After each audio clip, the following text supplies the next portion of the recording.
dans cet événement qui est si précieux. C'est justement à l'occasion de l'anniversaire de notre frère.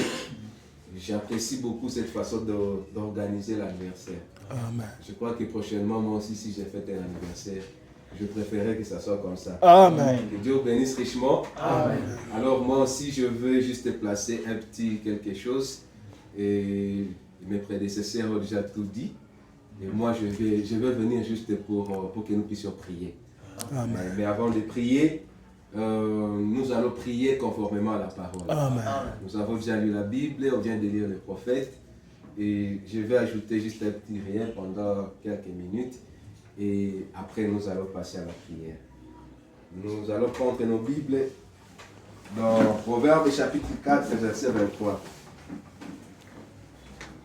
J'ai lu notre Seigneur Jésus-Christ. Garde ton cœur plus que toute autre chose. Amen. Car de lui viennent des sources de la vie. Amen. Amen. Nous pouvons nous asseoir, que Dieu bénisse. Le grand thème de ce jour, de cet événement, c'est mon âme a soif de Dieu. C'est ça le grand thème. Et je crois les bros, les bien-aimés qui m'ont précédé, le révérend Seth et le désormais révérend Théo, oui, voilà, il a épinglé cela. Et nous avons vu combien de fois nous avons réellement soif de Dieu. Alors moi aussi, en méditant sur le même thème, j'ai choisi de parler sur la portion qui satisfait pleinement. Amen. Amen. Et je crois que nous devons avoir une portion qui satisfait pleinement. C'est pourquoi, là où nous venons de lire, c'est le proverbe, il dit « Garde bien ton cœur, plus que toute autre chose, car de ces cœurs-là viennent des sources de la vie. » Amen. Les cœurs, pour être un peu, pour reformuler un peu ce petit sujet, les cœurs, c'est la partie la plus capitale, la plus primordiale du corps humain. Le docteur, il est là, il peut nous éclairer longuement sur cela. Les cœurs, c'est la partie qui sert à purifier, nettoyer et à pomper le sang dans notre corps. Amen. Ça veut dire que si le cœur arrête de travailler, de fonctionner, nous sommes morts. Il n'y a plus de vie à nous. Amen. Et le poète qui a écrit les proverbes, il a compris cela. Et il a dit, garde bien ces cœurs-là, car de lui coulent des sources de vie. Amen. Amen. Mais nous allons aborder cela dans un aspect qui est beaucoup plus spirituel. Amen. Parce que ici, la Bible, c'est spirituel, ce n'est pas de la chair que la Bible parle. Amen. Amen. Alors, les cœurs ici dont la Bible parle, ce n'est pas le cœur physique. Ce n'est pas cette partie du corps qui a les ventricules gauche et les ventricules droit, l'oreillette, comment on appelle ça? On a étudié ça à l'école. Ce n'est pas ça. Mais dans ces cœurs-là, les cœurs de l'homme, cette partie physique, il y a une petite portion. Amen. Amen. Il y a une petite chambre vide. Et cette chambre vide-là, il a été placé dans le cœur de l'homme pour une bonne cause. Amen. Ce n'était pas pour effet dérisoire ou bien pour rien que cette partie-là a été réservée. Amen. Amen. Et c'est cette partie-là qui va toujours faire assez que nous puissions avoir soif de quelque chose. Amen. Amen. Parce que la partie en question est vide. Elle a besoin d'être complet. Amen. Elle a besoin d'être remplie. Amen. Et c'est ça qui va créer à nous une soif de quelque chose. Amen. Amen. Nous allons voir partout où nous allons, dans tout ce que nous faisons, nous serons toujours des éternels insatisfaits. Amen. Tu es en train de militer pour gagner, par exemple, quand j'ai acheté ce téléphone ici, c'était S10. Mais aujourd'hui, ce n'est plus le téléphone dont j'avais besoin. Amen. Et j'ai acheté quelque chose que j'ai tant cherché pendant longtemps. Mais au fur et à mesure que j'évolue, il y a toujours de nouvelles choses qui sont en train de se présenter comme besoin à moi. Pour dire qu'il y a toujours une soif à quelqu'un. Amen. Mais il y a la vraie soif. Amen. Et c'est ce dont nous voulons parler ce soir. la soif du Dieu vivant. Amen. Amen. Comme David a dit, mon âme a soif du Dieu vivant. Non pas n'importe quel Dieu, mais les dieux vivants. Amen. Amen. Et j'aimerais revenir à ce que le bien-aimé vient de dire dans le message ici. Il a touché quelque chose qui m'a beaucoup marqué. Il a dit, nous devons revenir à nous-mêmes. Oui. Amen. Ça veut dire que la chose n'est jamais loin de nous. C'est quelque chose qui est là même en nous. Amen. Jésus. La chose est en nous-mêmes. Amen. C'est pourquoi ici on dit, garde bien ton cœur. Si on te dit de garder ton cœur, c'est que ce cœur-là, il est très important, il est capital. Oui. Ce cœur-là représente quelque chose de très important pour toi. Alors je vais essayer de montrer combien le cœur est très important. Pour y arriver, je vais d'abord donner la définition de l'homme. L'homme est un être tripartite. Il a 3 parties. Il y a le corps, l'esprit et l'âme. Oui. Amen. Le corps a 5 sens. Ces 5 sens-là lui servent d'entrer en contact avec son environnement. Amen. Essayez à étacher un peu la soif là qu'il a, que son environnement crée autour de lui. Amen. Nous entrons en contact avec tout ce que nous avons par la vue, par l'odorat, par le goût, par l'ouïe. Amen. Et par le toucher aussi. Oui. C'est le 5e sens du corps. L'esprit aussi a 5 sens. Oui. Amen. L'esprit aussi a 5 sens. Nous pouvons trouver cela dans la prédication, la plus grande bataille jamais livrée, au paragraphe 90. Amen. Le prophète en parle. Amen. Et les hommes de science aussi, ils en parlent. Amen. Alors, l'essence de l'esprit de l'homme, c'est l'affection. Nous avons des affections. Oui. Et ces affections-là nous connectent dans un monde qui est spirituel et invisible.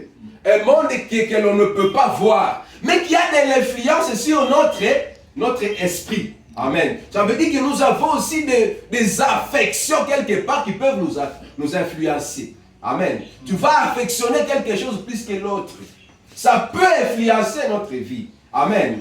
Il y a le raisonnement. Notre raisonnement aussi peut nous influencer. Amen. Il y a la conscience. La conscience peut nous influencer. D'ailleurs, parlant de la conscience, Frère Branham dit qu'il y a des souvenirs qui reviennent toujours à notre conscience. Oui. Et le diable attaque souvent ce sens-là de notre vie.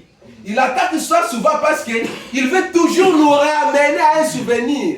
Un souvenir qui est négatif, qui a survenu dans notre vie. Oui. Par exemple, tu avais commis un péché quelque part très loin là-bas.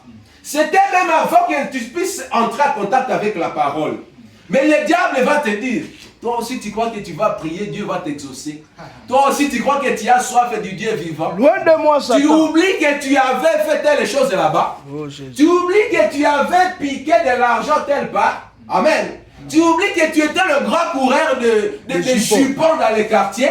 Amen. Mais ce soir, je viens pour vous dire que oh, Jésus. Nous devons abandonner ces souvenirs. Amen. Nous ne devons pas laisser cette chose-là, Jésus. le sens de notre conscience, avoir la supériorité sur nous. Amen. Amen.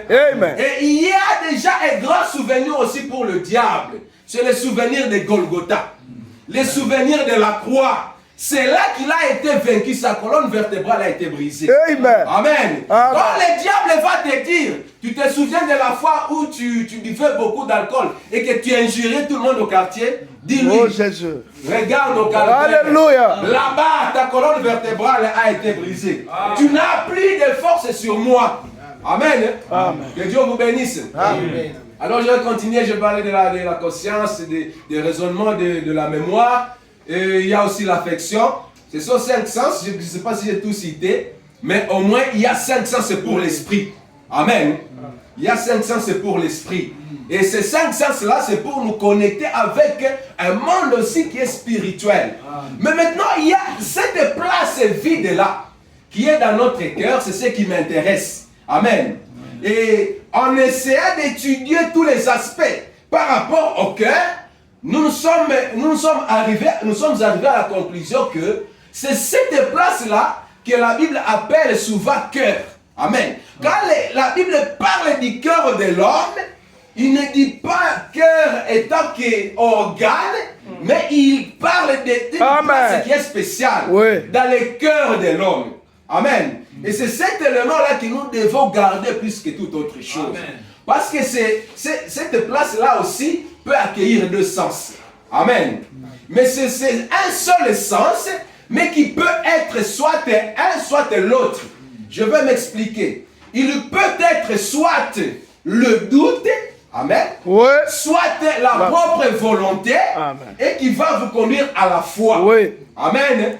Donc dans cette partie-là du cœur, il y a un sens mais qui est double. Amen. Mais ce n'est pas que les deux sens-là, ils peuvent être dissociés, mais ils marchent toujours ensemble. Ils sont toujours à permanente querelle, là-bas à l'intérieur de vous. Amen. Amen. Vous allez écouter ça comme une voix, vous allez écouter ça comme étant peut-être quelque chose qui te dit fais ceci, l'autre te dit cela. Amen. D'ailleurs, frère Branham compare cela à deux chiens. Le chien noir et le chien blanc. Oui. Amen. L'un va te dire fais le mal, l'autre va te dire fais le bien. Amen. Mais il y a un qui doit gagner. Celui qui doit gagner, c'est toujours celui qui toi tu nourris le plus. Amen. Amen. C'est pourquoi le bien-aimé nous a dit, nous devons revenir à nous-mêmes. Amen.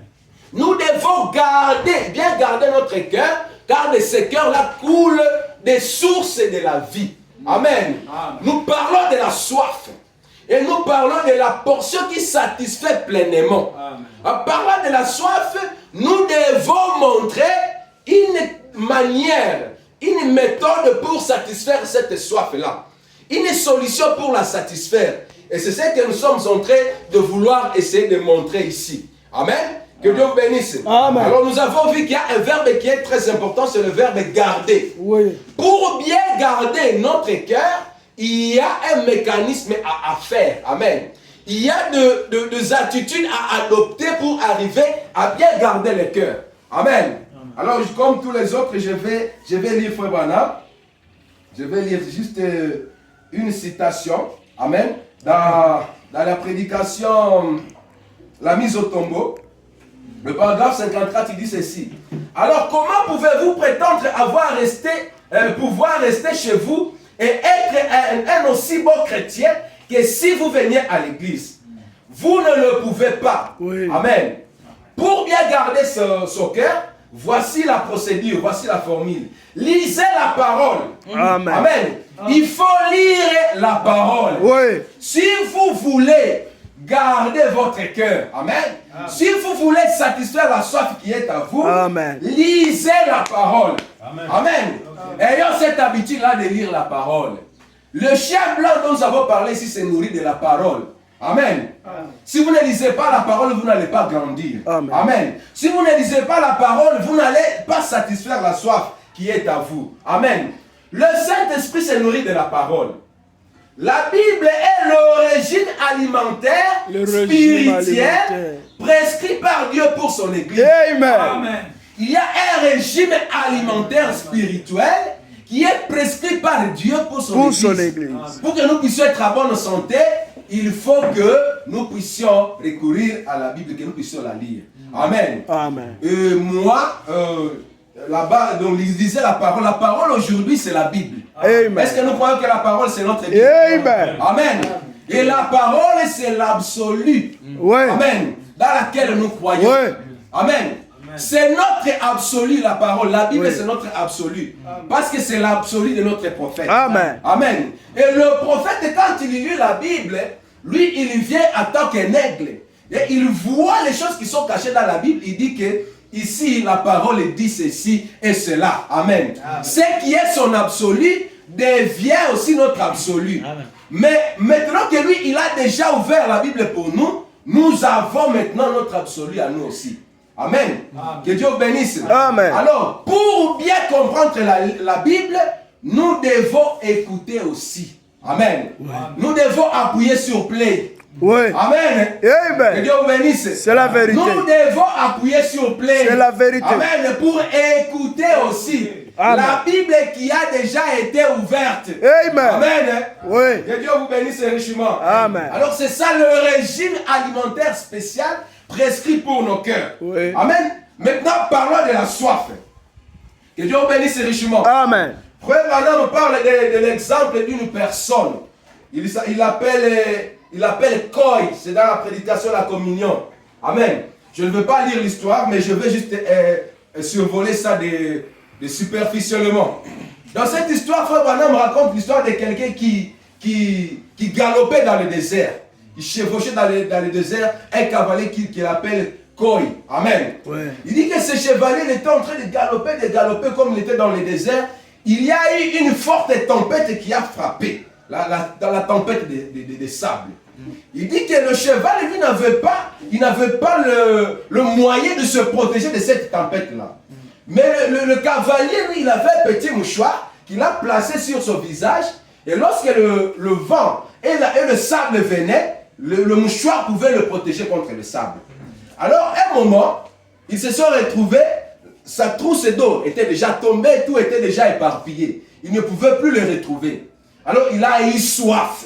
Amen. Amen. Quand il a eu soif, il a commencé maintenant à chercher de l'eau. Il fallait qu'il trouve de l'eau parce qu'il commençait déjà à être altéré. Il fallait qu'il se désaltère. Amen. Amen. Il est parti quelque part, il a rencontré une petite brousse. Mais tellement la brousse était très grande, il fallait qu'il puisse se guider dans cette brousse-là. Dans la brousse, il a trouvé un petit sentier. Dans ce sentier-là, il pouvait marcher sur son cheval, parce que c'était le sentier des gibiers. Il se disait que certainement, les chasseurs qui fréquentaient cette brousse-là, ils marchaient par là pour aller trouver de l'eau quelque part. Ou bien même les gibiers marchaient par là pour aller trouver de l'eau quelque part. Il a continué à marcher, jusqu'à ce qu'à un moment, il est devenu très très fatigué, sérieusement fatigué. Le cheval aussi était très très fatigué.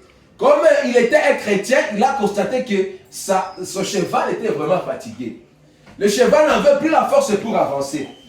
Alors, il le battait, mais le cheval vraiment n'y arrivait plus. Parce qu'il y avait déjà une croûte qui s'était formée sur son visage. La croûte de la poussière de la tempête. Oui. Alors, ils ont commencé à continuer. Mais à un moment, le cheval voulait l'amener à droite. Parce que sur ce sentier principal-là, il y avait de petits sentiers maintenant qui sortaient de ce sentier principal. Alors, le cavalier, lui, ne comprenait pas. Il s'est dit, mais ce cheval, lorsqu'il me mène, moi, je vais suivre le sentier principal ici. Le cheval voulait tourner à droite. Il a frappé. Alors, le cheval a décidé d'obéir à son maître. Comme il marchait toujours, ils sont arrivés quelque part. Il s'est dit, certainement, que nous devons être perdus. Il n'avait plus de force, le cheval n'avait plus de force. Jusqu'à ce qu'il se rappelle quelque chose qu'il avait déjà lu dans la science, que les animaux ont un sens supérieur qui les a toujours conduits. Et ce sens supérieur-là, c'est ce qu'on appelle l'instinct. L'instinct pour les animaux. Oui. Amen. Et il a dit, donc je devrais obéir à l'instinct de cet animal. Parce que moi, pour le moment, je n'ai pas de carte pour me conduire. Il n'avait rien pour le conduire. Alors il est retourné sur ce sentier-là. Il est entré et arrivé à quelques mètres, ils ont trouvé de l'eau. Le cheval s'est jeté dans l'eau. Lui aussi s'est jeté dans l'eau. Ils ont bu, ils se sont désaltérés et tout a marché pour le mieux pour eux. Amen. Amen. Et frère Branham dit que ce que le cheval avait comme instinct, le chrétien doit en avoir aussi. Oui. Amen. Au-delà des cinq sens du corps, au-delà des cinq sens de l'esprit, oui, l'homme doit avoir un super sens. Oui. Amen. Et ce super sens-là, c'est le sixième sens. C'est le sixième sens. Et le sixième sens, c'est la foi. Yes. Dans la prédication, oui, le super sens, paragraphe 56, frère Branham dit que le super sens, c'est la foi. Oui. Et le super sens, c'est le Saint-Esprit. Amen. Nous devons avoir ce super sens-là. Oui, amen. C'est ce super sens-là qui va nous conduire vers la source pour que nous puissions nous désaltérer. Oui. Amen. C'est ce super sens-là qui va nous conduire vers Dieu. Amen. Amen. Et la marche à suivre pour pouvoir y arriver, c'est de bien garder son cœur. Ouais. Amen. C'est de l'entretenir. Amen. C'est d'aménager son cœur. Et comment on entretient son cœur? Par la parole. Amen. Amen. En écoutant la parole. Amen. En priant Dieu. Amen. En lisant la Bible. Amen. En chantant aussi. Ouais. En faisant des choses comme celles que nous sommes en train de faire maintenant. Amen. Que Dieu vous bénisse richement. Amen. Alors, il y a une portion qui satisfait pleinement. Cette portion-là, c'est ce sixième essence-là. Lorsque ce sixième essence-là vient à vous, le Saint-Esprit, quand il vient à vous, il vous amène la pleine satisfaction. La pleine satisfaction. Amen. Et lorsque vous l'avez en vous, ces pensées deviennent vos pensées. Amen. Et vos pensées deviennent ses pensées. Amen. Amen. Ce Amen. que vous dites Amen. a les mêmes vertus Ouais. que ce que lui peut dire. Amen. Lorsque vous avez reçu ces super essences-là, le Saint-Esprit à vous, vous avez trouvé le bon Dieu. Amen. Celui-là que vous avez longtemps cherché, celui dont votre âme avait soif. Lorsque vous avez trouvé le Saint-Esprit, vous avez trouvé ce Dieu-là. Amen. Et une fois que vous avez trouvé ce Dieu, vous pouvez maintenant aller le chercher. Amen. Vous pouvez commencer maintenant à prononcer la parole. Partout où vous allez, vous arrivez, vous prononcez la parole. La parole est exaucée parce que ce n'est pas votre parole. Amen. Ce n'est pas vos pensées, mais ce sont ses pensées à lui. Amen. Que Dieu vous bénisse. Amen. Mais aujourd'hui, nous nous rendons compte que les gens, ils ignorent cela. Amen. Les gens, ils ont tendance à oublier cela. Frère Branham dit dans le message de la communion, il dit qu'il y a de cris autour de la terre. Il y a beaucoup de cris. Mais il y a deux cris qui résonnent plus fort que tous les autres cris. C'est le cri de la soif et le cri de la famine. Oui. Amen. Que Dieu vous bénisse. Amen. Le cri de la soif et le cri de la famine. Amen. Les gens, ils ont soif. Il est en train de montrer combien de gens ont soif en Inde, en Somalie, partout dans le monde. Les gens ont soif. Amen. Et il dit au paragraphe 76, il dit, il arrive un moment où quelqu'un qui avait tellement faim, qui avait tellement soif, il s'adapte à cette condition jusqu'à ce qu'il ne se rende plus qu'il a soif. Jusqu'à ce qu'il ne se rende plus qu'il a faim. C'est le moment où, quand le sommeil le prend un peu comme ça, il expire. Amen.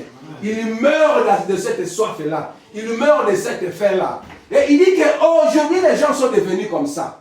Amen. Les églises sont devenues comme ça. Il dit que c'est comme lorsque vous êtes gelé, vous êtes dans la neige et que vous êtes gelé, vous avez tellement froid. Vous ne vous rendez pas compte que vous avez froid. Tellement que vous avez eu froid, le corps a adopté des mécanismes pour s'adapter à ce froid-là. Amen. Et lorsque vous avez froid, le froid à vous commence à devenir comme si c'était la chaleur. Amen. Vous sentez comme si ce n'était plus le froid parce que vous êtes déjà gelé. Amen. Et lorsque vous êtes gelé, vous pensez que le froid c'est la chaleur. Amen. Il dit que les églises aujourd'hui sont devenues comme ça. Amen.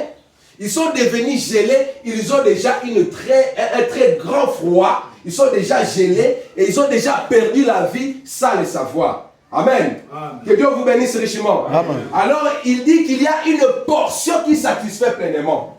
Lisons cela dans la communion du 4 février 62, le paragraphe 77. Amen. Pendant que nous allons chuter, nous allons bientôt prier. Il dit ceci dans le paragraphe 76. Il dit ceci.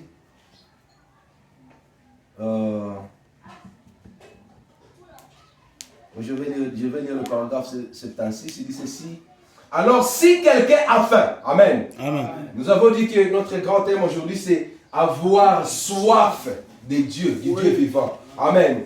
Aujourd'hui, il invite, il dit, si quelqu'un a faim, amen, qu'il vienne à Christ. Amen. Si quelqu'un a soif, qu'il vienne à Christ. C'est lui qui désaltère. Amen. Est-ce qu'on dit amen? Amen. C'est Christ qui désaltère. Il est celui qui satisfait pleinement notre soif et notre faim. Amen. Donc tout ce que les bien-aimés ont dit, dans tout ce que je viens de dire, il y a une portion qui satisfait pleinement, c'est le Seigneur Jésus-Christ. Amen. Celui qui est la portion qui satisfait pleinement. Dans notre vie, nous devons nous assurer de recevoir cette portion qui satisfait pleinement. Et c'est le Seigneur Jésus-Christ. Amen.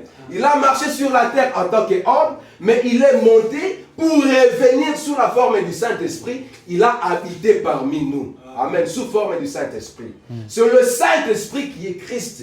Le Christ qui était monté, c'est celui qui est revenu sous forme du Saint-Esprit. Et c'est ça même la portion qui satisfait pleinement. Amen. Que Dieu vous bénisse. Je vais lire dans Jean chapitre 4, verset 15 pour terminer. Il y a une femme qui a raconté cette portion qui satisfait pleinement. Amen. Jean chapitre 4, verset 15. Il dit ceci. Je vais commencer au verset 14 pour élucider. Il dit, mais celui qui boira de l'eau que je lui donnerai n'aura jamais soif. Et l'eau que je lui donnerai deviendra à lui une source d'eau qui jaillira jusque dans la vie éternelle. Amen. Il y a quelqu'un qui donne de l'eau qui devient une source à nous. Amen. Quand il te donne cette eau, tu ne vas pas chercher ailleurs. Tu reviens à toi-même. Amen. Ça veut dire que tu as bien gardé ton cœur jusqu'à ce que ton cœur devienne la source. La source qui jaillit et qui produit de l'eau. Amen. Et verset 15 dit ceci. La femme lui dit, Seigneur, donne-moi cette eau afin que je n'ai plus soif et que je ne vienne plus puiser ici. Amen. Amen. Nous allons nous mettre debout. J'aimerais que notre prière aussi soit basée sur cette prière de la femme.